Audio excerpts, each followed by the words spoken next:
just as reading a book can be helpful. Any book that has come out of presence, a spiritual book, has a very different quality to it. I talked earlier about classics, and this is slightly different. A spiritual book, there are many spiritual books around. Many of them have good, excellent information that will be helpful to many people.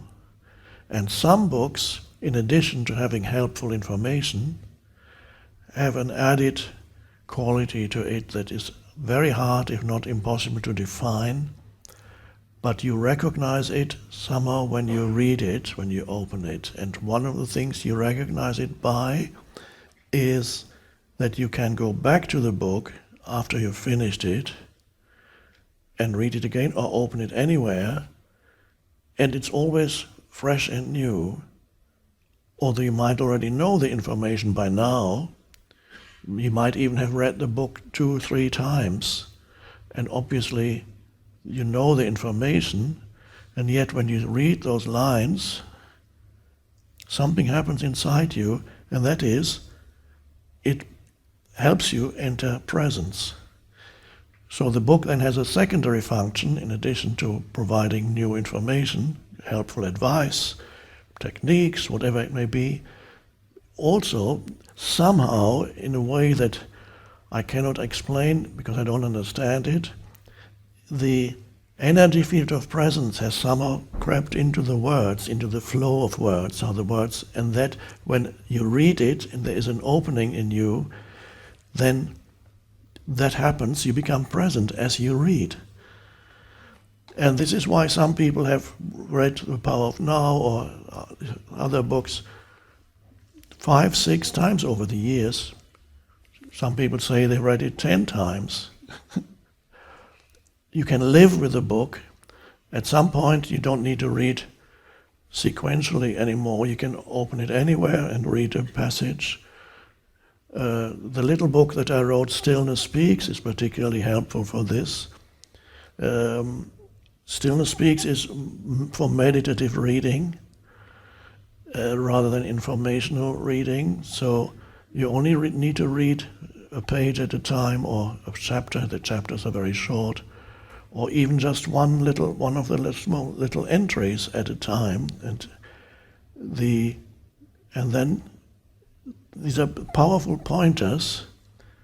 And after reading, as you read, immediately it puts you into presence. Anybody who tells me they love Stillness Speaks, then I know that, well, that means you're already an advanced practitioner of presence. And others say, well, Stillness Speaks doesn't say so much to me.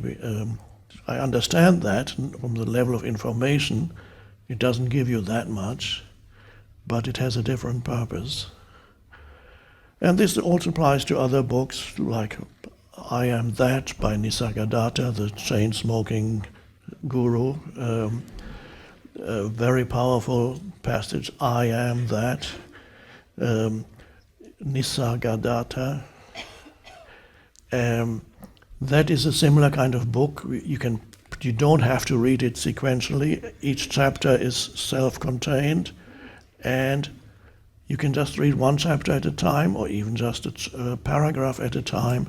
And there's a power in the book and this is a book that was based on the spoken word, and that spoken word by somebody else took it, who was also able to tune into presence, and translated it from this language, whatever language he spoke, Gujarati or something, not remember what it's called.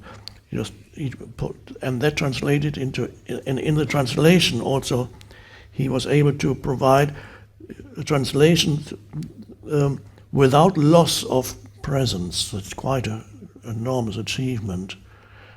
So that's a great classic that I would recommend.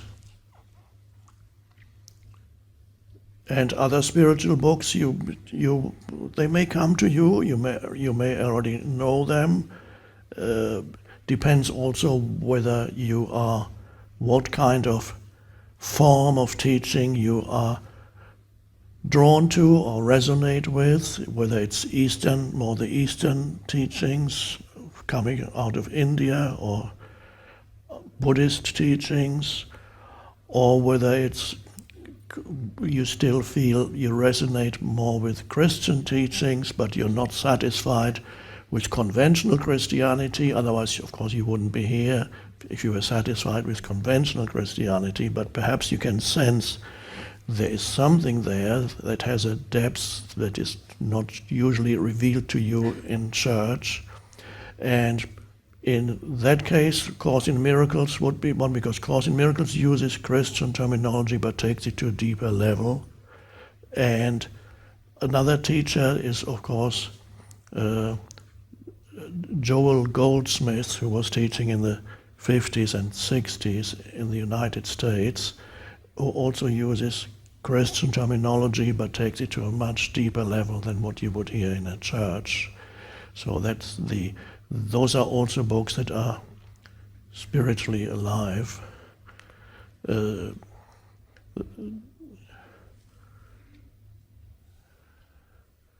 of course the ancient classics, the Tao Te Ching in a good translation. There are so many different translations of the Tao Te, the ancient Chinese book of wisdom going back 2,500 years. Not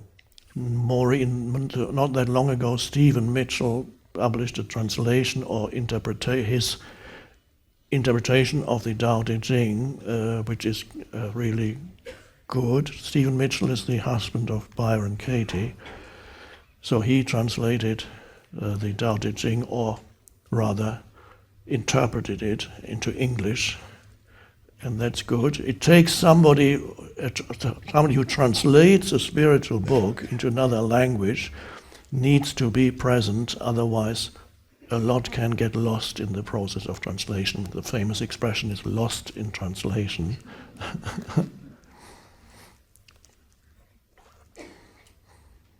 Always great, the Indian sage Ramana Maharshi, beautiful, powerful spiritual teachings, highly recommended. He talks of the self, which it means the deep I, what I call sometimes the deep self. Again, has that energy field that is always alive. You can go back again and again and again. It's alive. So these books are like living beings, almost living entities. They contain something. How it got in there, I don't know. Somehow it did. But it needs you to release it, to bring it back to life. So it's there. It needs somebody, not just anybody, because there may be people that open the book, Ramana Maharshi or whoever, and say, what's he talking about? The same way with the power of now. I have reports of people who have given the power of now. They were deeply changed and influenced by the power of now, and said, oh, I have this relative, he really needs this, I'm giving it him for Christmas. And then it's great, look, this is a fantastic book, you have to read, it'll change your life. And a few weeks later they called, have you started reading the book? Yeah, I read 2 pages, but couldn't understand a word. And then the giver of the gift was very disappointed. Oh, how is that possible? There was not yet anything in the reader to resonate with it. It was too blocked. It wasn't there yet. And that's fine. There's nothing you can do. You can say, just keep reading and you'll get it. No, you won't get it. Even if you force yourself to keep reading, you won't get it. But the best advice you can give in that case is put it on the highest shelf you have and go back to it in a few years' time after you've suffered a bit more.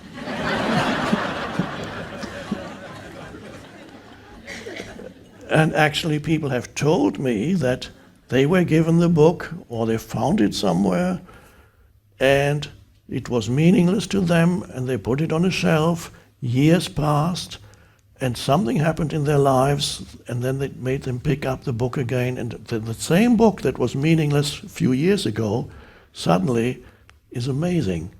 So that means something has opened up in the reader so that the spiritual message can be received without being totally obstructed by the conditioned mind, the density of the conditioned mind. There's been a little crack has opened up in the egoic shelf, and that probably was the result of some kind of suffering. So the book was meaningless until I lost my job, my investments, and my wife left me, and then I got sick. And then suddenly I picked up the book. So that's how suffering can work. So suffering isn't all bad. As I said, it's necessary until you realize that it's unnecessary.